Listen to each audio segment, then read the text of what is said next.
rejoignent donc sur Internet, aujourd'hui ou dans les prochains jours, puisque ça peut être pris à d'autres moments.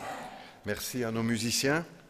Nous allons lire ensemble encore un passage classique, je dirais, pour la fête des pères et fête de la famille, on pourrait dire encore dans l'Épître aux Éphésiens, la lettre que l'apôtre Paul a écrite aux chrétiens d'Éphèse. Il est conduit aussi inspiré par le Saint-Esprit. Ce n'est pas seulement la parole de Paul, c'est la parole de Dieu. Éphésiens au chapitre 6 et à partir du verset 1er. Éphésiens 6, verset 1er.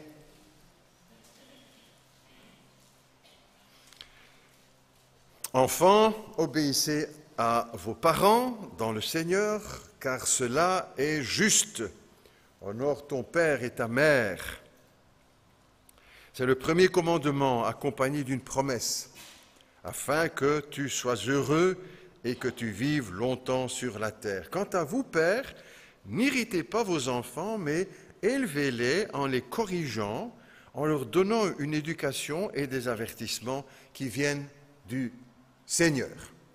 Quant à vous, pères, n'irritez pas vos enfants, mais élevez-les et corrigez-les dans le Seigneur. Jusque-là, notre lecture, si vous le voulez, pour ce matin. Nous voilà en pleine période des fêtes, même si pour les étudiants, c'est la période des examens, période des fêtes. Il y a quelque temps encore fête du travail, la fête des mères, la fête de la Pentecôte, la fête de la Réforme, la fête de l'Ascension, et aujourd'hui la fête des pères. Nous allons vraiment de fête en fête. Et des belles fêtes, je crois, et des fêtes utiles, parce qu'elles ont aussi un caractère biblique, en priorité pour, par exemple, la Pentecôte, l'Ascension, mais aussi, dans un sens plus large, pour les fêtes de la famille, la fête du travail, qui est aussi une valeur chrétienne. Pour le travail, pour la famille, bien sûr, les parents, la réforme également, pour les pères et pour les mères. La famille est en effet une des grandes valeurs bibliques, une des grandes valeurs chrétiennes. C'est une des valeurs fondamentales d'ailleurs. Tout le monde sait, croyant ou non croyant, que notre société repose sur la famille, sur les familles. Quand la famille va bien, la société va bien. Quand les familles vont mal, la société va mal. Et ça, ce n'est pas une vérité, dirions-nous, chrétienne, c'est une vérité universelle, que ce soit pour les croyants ou pour les incroyants.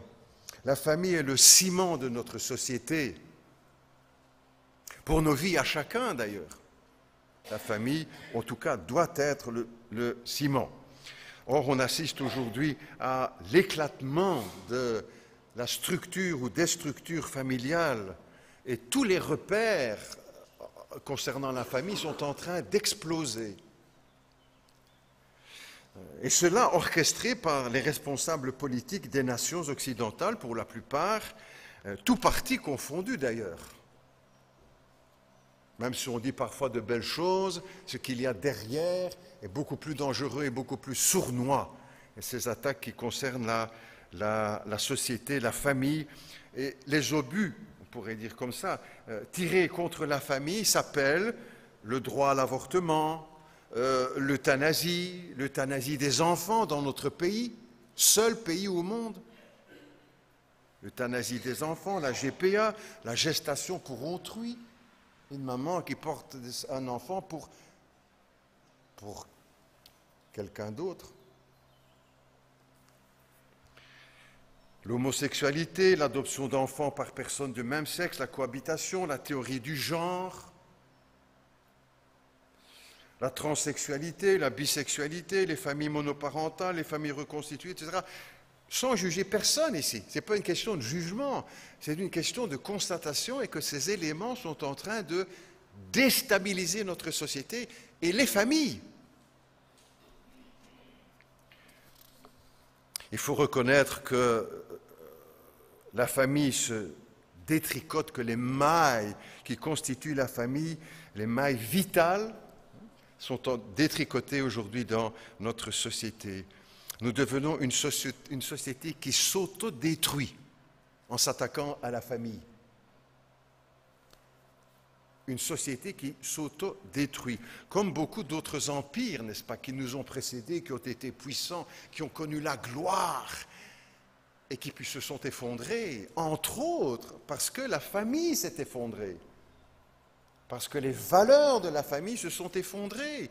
Il y a eu d'autres choses, les guerres, les ceci, les cela, mais à l'intérieur, un affaiblissement de la famille. On redoute aujourd'hui, n'est-ce pas, le terrorisme qui fait tant de ravages et qui révolte tant de personnes dans le monde. On redoute le terrorisme, mais il est un mal plus sournois, n'est-ce pas, qui s'attaque aux sources de la vie en s'attaquant à la famille. Et au milieu de ce chaos, on pourrait dire, ou de ce désordre, le chrétien dit, ou les chrétiens disent, vive la famille. En tout cas, c'est ce que nous devons dire et c'est ce que nous devons vivre. Selon les données bibliques, bien sûr, nous voulons évoquer cela ensemble et vraiment souhaiter bonne fête à tous les papas, bonne fête à toutes les mamans, il y a quelque temps encore, bonne fête à la famille. Selon les données bibliques, en effet, la famille est constituée d'un papa du genre masculin, d'une maman du genre féminin et de petits garçons ou de petites filles. Et cela, même aujourd'hui, est remis en question. Je vous propose comme titre à notre méditation ce matin, « Cœur de père ». Cœur de père. Un cœur aimant, bien sûr, on va dire évidemment. Le père doit être aimant pour les siens, pour ses enfants, pour son épouse. Cœur aimant. Mais c'est un grand mot, ou grand verbe aimer, avec beaucoup de choses que l'on peut mettre dedans. Et quand on a dit aimant, on n'a encore rien dit dans un sens. On est tous d'accord. Mais une fois, quand on entre dans les détails, dire ce que ça pourrait vouloir dire, à la lumière des textes bibliques, on dit, ah, là, il y a des choses à corriger ou des choses à maintenir sur lesquelles nous avons déjà travaillé. Cœur de père, bien sûr, un cœur aimant, mais avec quelques précisions que je vous propose ensemble pour ce matin. Tout d'abord, cœur de père, c'est un cœur modèle, un papa qui va être un modèle pour ses enfants, que ce soit des petits-enfants, des ados ou des jeunes, et parfois même encore des grands-enfants mariés.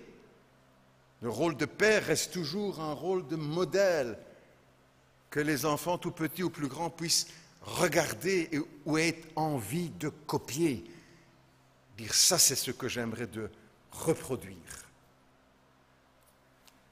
Des papas modèles.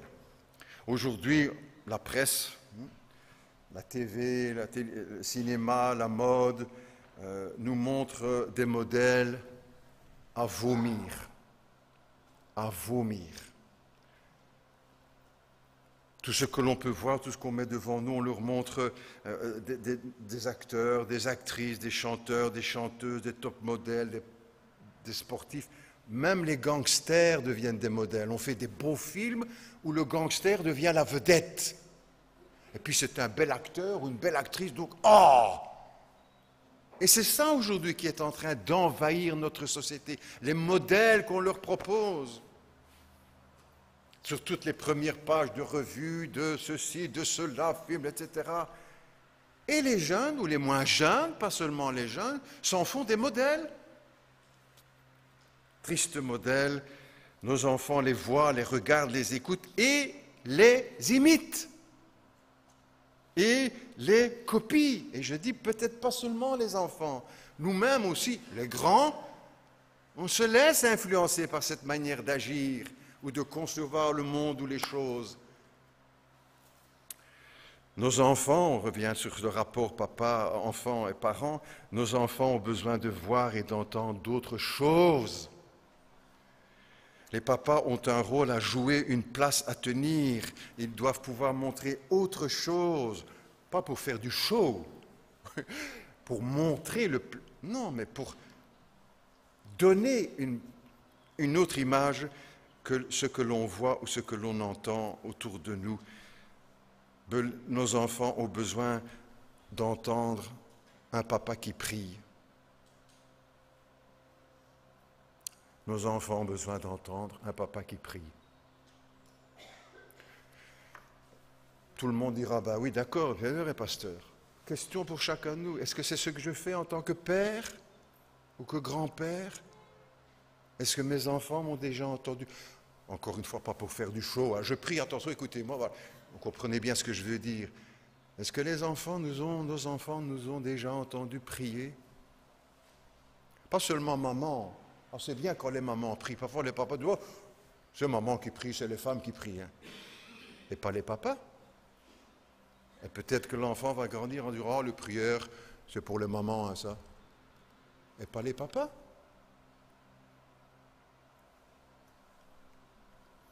Nos enfants ont besoin d'entendre les papas qui prient. Les enfants, nos enfants, petits, adultes, ont besoin de voir le papa qui lit la Bible. Pas seulement que tu dis, oh, c'est bien la Bible, il faut la Bible. Bien, mais va lire. Pas pour faire du spectacle. T'as vu, je lis, hein? Non, vous comprenez l'esprit, hein? Mais de voir papa qui lit la Bible. Ah, il lit le journal, ouais. Mais il lit aussi la Bible, la parole de Dieu. Ou encore, nos enfants ont besoin de voir un papa qui travaille à la maison. Pas seulement sur les questions spirituelles, oui, bien sûr, mais aussi papa qui travaille à la maison. Ils ont besoin de voir ça, d'avoir un modèle pour laisser de beaux exemples. 3 conseils, courtement, je crois que je l'avais mis ici dans un bulletin Résurrection récemment. Lis la Bible à tes enfants. Et nous, papa, est-ce que nous avons déjà fait ça? Lis la Bible à tes enfants. Deuxièmement, lis la Bible avec tes enfants. Lis la Bible avec tes enfants. Et puis aussi, vis la Bible devant tes enfants. Lis, vis la Bible devant tes enfants. Ils ont besoin de voir leur papa un modèle dans leur vie, tout près d'eux. Besoin de voir un papa qui travaille. C'est important aujourd'hui, on a presque une société qui devient une société des loisirs. Et chacun d'entre nous, et pas seulement, je veux dire, dans les milieux chrétiens, on est en train de reconnaître, mais aujourd'hui les gens ne veulent plus travailler.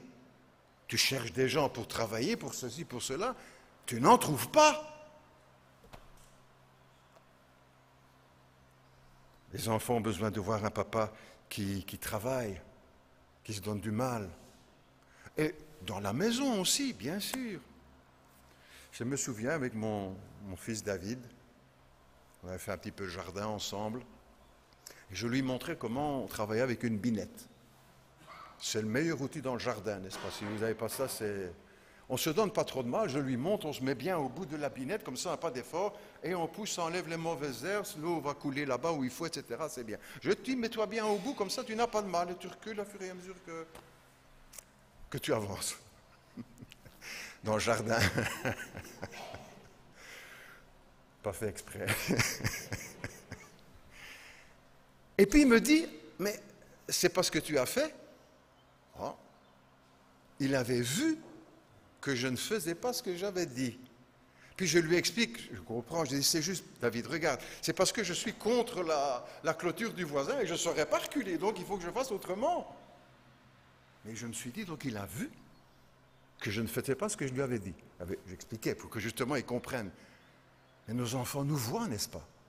Ils voient ce que nous faisons, ce que nous ne faisons pas. Ce que nous disons et ce que nous vivons.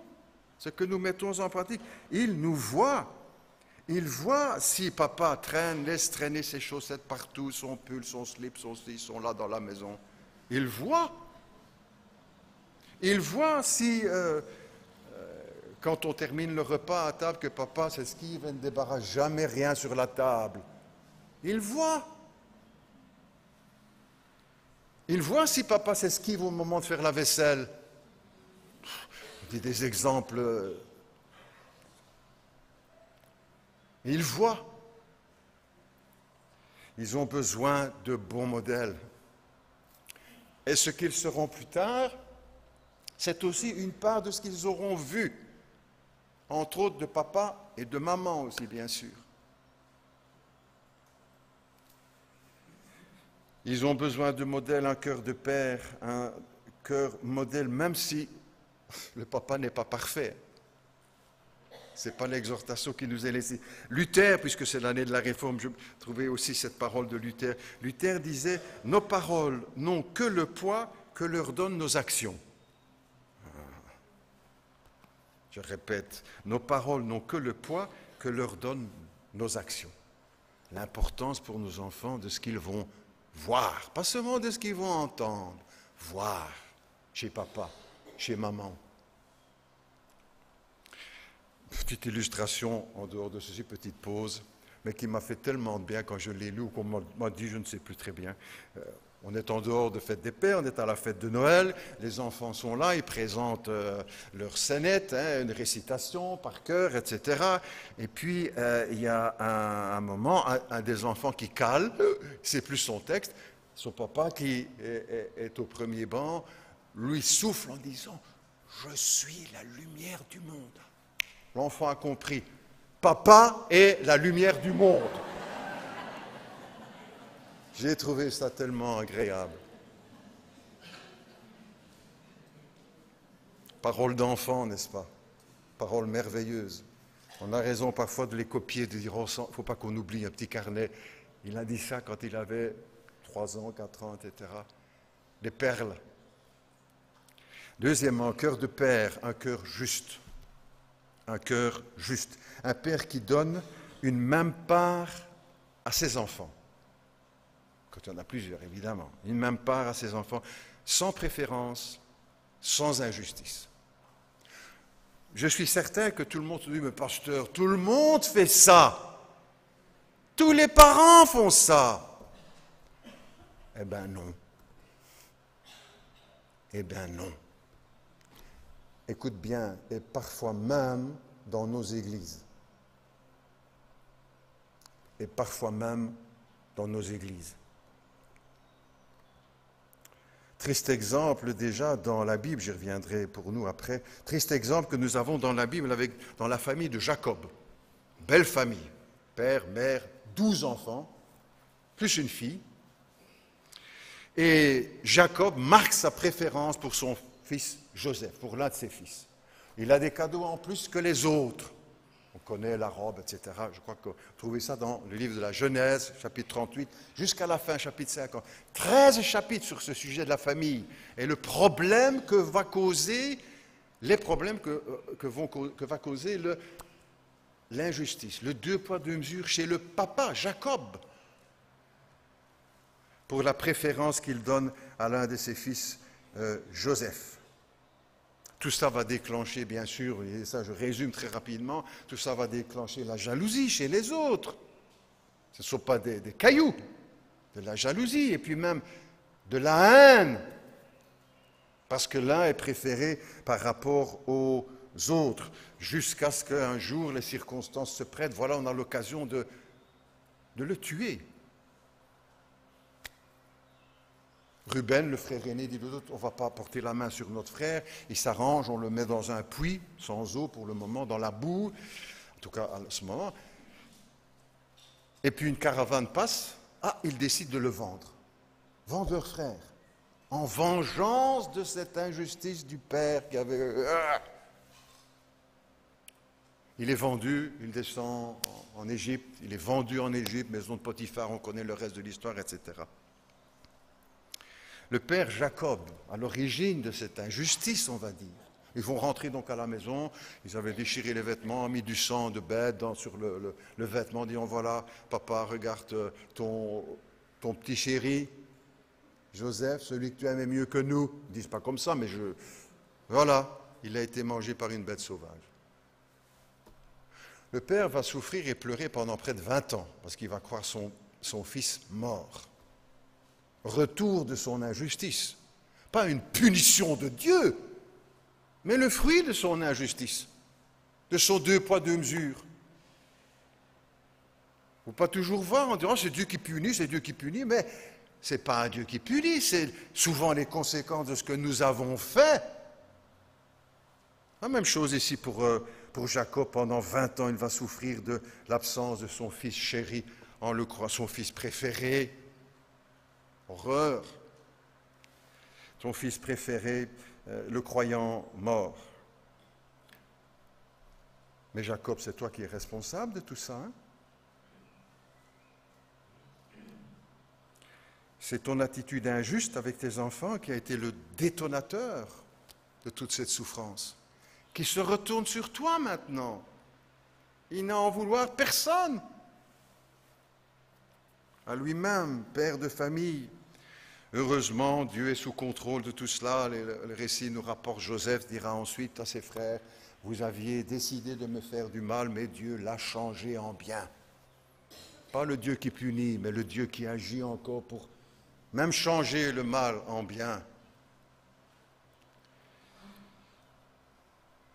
N'empêche que toutes les souffrances, n'est-ce pas, de Joseph, de ses frères, de toute la famille, du père, auraient pu être évitées. Ah, on dit, oui, mais ça c'est eux, mais il y a nous aussi là-dedans. Et parfois, on entend des parents chrétiens dire de leurs propres enfants, dans leur propre famille, « Oh, mais moi je préfère ma fille, hein. » C'est de l'ordre du crime, hein, de parler comme ça, chers amis. C'est tuer, ou l'inverse, hein, je préfère mon fils à mes filles. Oh, mais ça n'arrive jamais, hein, pasteur. Ah, mes amis. On serait surpris parfois.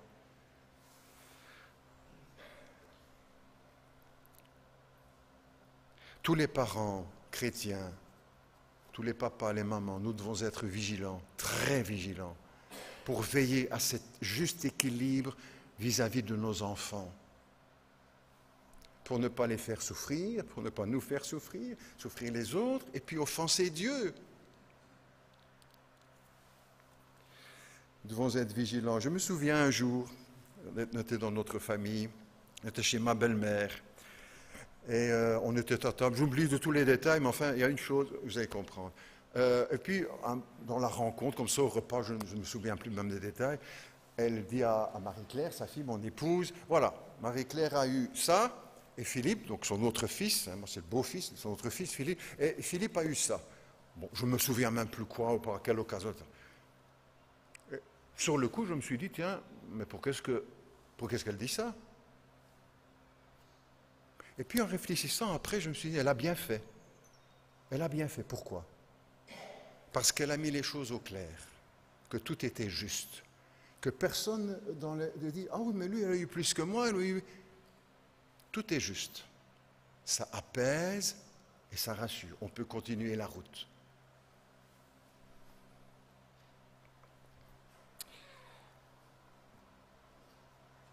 Cœur de père, un cœur juste, pas de préférence, pas d'injustice, pas deux poids et deux mesures. Ça serait la pire des choses pour des parents vis-à-vis des enfants. Troisième élément. Sur la Bible nous enseigne, on a lu le texte tout à l'heure, et vous, pères, n'irritez pas vos enfants, mais corrigez-les, il y a une autre formule un peu plus souple, mais corrigez-les dans le Seigneur. Ne les irritez pas, mais corrigez-les. Juste trois courts commentaires sur ce texte. Il ne faut pas, premièrement, il ne faut pas que papa devienne un papa gendarme, et que c'est celui qui règle tous les problèmes dans la maison. Il ne faut pas qu'il soit que cela, celui qui fait régner la discipline, qui donne les punitions et qui donne les sanctions, qui fait peur quand il va rentrer parce qu'on dit boum, ça va nous tomber. Même si ce n'est pas nécessairement des coups, on comprend bien. Pour ne pas que maman dise ah, tu vas voir quand ton père va rentrer. Gendarme. Mais ce n'est pas que ça un papa. Surtout pas, même si ça fait une part de sa tâche, de son rôle de père, de corriger, de veiller, voilà. Mais aussi ensemble, la maman et le papa, c'est ensemble qu'on travaille. Et pas seulement un qui donne les caresses et les bonbons et l'autre qui va donner les coups.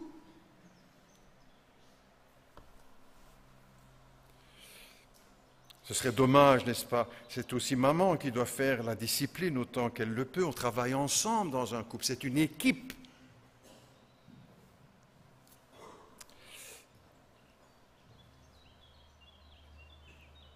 pour ne pas que l'enfant non plus pense « Ah, avec maman, je fais ce que je veux. Mais avec papa, oui, ça serait dommage, n'est-ce pas? De donner une image semblable du papa qui deviendrait le papa gendarme à la maison. » Deuxièmement, la Bible nous dit, emploie le mot « corriger ». En général, quand on entend « il faut corriger ses enfants », on sait ce que ça veut dire. Hein. Il faut de temps en temps, voilà, un petit... petite fessée par-ci, petite fessée par-là, peut-être bien, hein, on ne revient pas sur cette question-là, c'est parfois nécessaire, même si notre société aujourd'hui interdit aux parents qu'il y ait une sanction corporelle. Bref, quand on pense à ce terme, corriger, on dit, ouais, oui, on pense à punition, sanction corporelle parfois, hein, ou je vais te corriger, hein, bon, on sent ce que ça veut dire. Mais il y a un autre sens ou une autre façon de le comprendre, et je vous donne avec cela un exemple qu'on va comprendre ensemble les uns et les autres. Quand on conduit la voiture, probablement tout le monde conduit, presque tout le monde, quand on conduit, on corrige tout le temps la direction de la voiture. C'est presque imperceptible et permanent pour pouvoir rester à droite de la ligne ou pour ne pas aller dans le fossé. Tout le temps. Et maintenant que je vous ai dit, vous allez dire, c'est juste, on bouge tout le temps. Ça a l'air de ne pas bouger. Mais si, on bouge tout le temps. On corrige tout le temps la direction. Et on ne donne jamais, en général, de grands coups de volant. Quand on donne, c'est pour éviter un accident, pour pas glisser dans le fossé. Mais on peut comprendre aussi, corriger l'enfant dans ce sens-là. Le corriger avec de toutes petites impulsions. Ce qui est en train de l'éloigner du bon chemin. Presque imperceptible. Presque on ne voit pas ou qui ne ressentira même pas. Il dira, mais hop, on corrige tout doucement, comme en voiture. Il ne faut pas attendre que la voiture tombe dans le fossé pour dire « Ah, mais attends, je donne un bon coup, je vais le corriger ». On peut comprendre que la Bible parle dans ce sens quand elle dit « Père, corrigez vos enfants » pour ne pas les irriter. Parce que si c'est chaque fois à un coup de claque ou de sanction ou de punition qu'on va corriger, ça risque justement d'irriter. Mais si le travail se fait en douceur et un peu à la fois.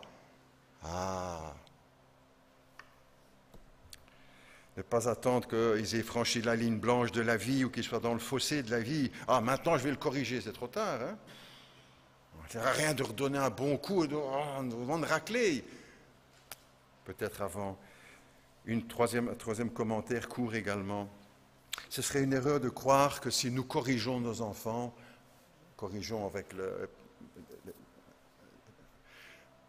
si nous corrigeons nos enfants, ils vont moins nous aimer. Parfois, certains ont peur de ça. Ah, mais si je le corrige ou si je change un petit peu, je lui dis si je veux, il va m'aimer moins. C'est une erreur. Et qui se vérifie, n'est-ce pas? Ce n'est pas seulement des choses ainsi qui sont lancées en l'air, qui se vérifient. C'est une fausse pédagogie moderne, n'est-ce pas, qui se répand aussi dans notre société, qui prône le principe, il faut les laisser faire leurs expériences, ils apprendront d'eux-mêmes. Oh! Nos parents nous ont corrigés, notre génération, je parle, celle qui présente, nous ont corrigés, et ça nous a fait que du bien. Qu'est-ce que nous avons eu à leur égard? Du respect. Du respect. Et très peu, à moins que ce soit vraiment dans l'exagération, la correction, on a compris ce que je veux dire, mais du respect. Parce que c'est aussi de cette façon qu'ils ont exprimé leur amour. Sans amour, c'est le laisser faire comme ils veulent, ils poussent comme des légumes dans le jardin. Non, c'est notre rôle de parents, de pères et de mères chrétiennes, et pas de les laisser. Et justement, le laxisme, quand on laisse un peu tout faire ou trop faire, qu'est-ce que cela produit, n'est-ce pas? De l'ingratitude et l'irrespect. Ça se voit. Et certains l'ont vécu parce qu'ils ont... Et pour finir en retour, au lieu d'avoir plus d'amour, ils ont eu du mépris pour papa ou pour maman. Il est plus facile de tout lâcher et de renoncer, mais ça risque de produire de très, très mauvais fruits. Et la Bible nous invite, c'est là le fondement de ce que nous partageons ensemble, à justement travailler dans ce sens. Les papas et les mamans, le couple, ensemble vis-à-vis de nos enfants, tout petits ou même devenus grands. Et nous, parents chrétiens, je termine, nous, parents chrétiens, nous avons un rôle à jouer dans la société. Nous avons un rôle à jouer dans l'Église. Nous avons un rôle à jouer dans nos familles, par l'éducation de nos enfants. Ne laissons pas, n'abandonnons pas leur éducation à ce qu'ils vont voir à la télévision, au cinéma, ce qu'ils vont entendre sur les chansons modernes, ou leurs copains qui vont faire leur éducation. Ce serait bien dommage. Nous avons une tâche chacun. Prenons notre place, tenons notre rôle, le rôle que Dieu nous assigne en tant que père, en tant que mère, en tant que parent, en tant qu'enfant. Prenons notre place avec amour, tout cela dans l'amour bien sûr, dans la persévérance et avec courage. Que Dieu puisse vraiment nous donner un cœur de père, rempli d'amour, juste,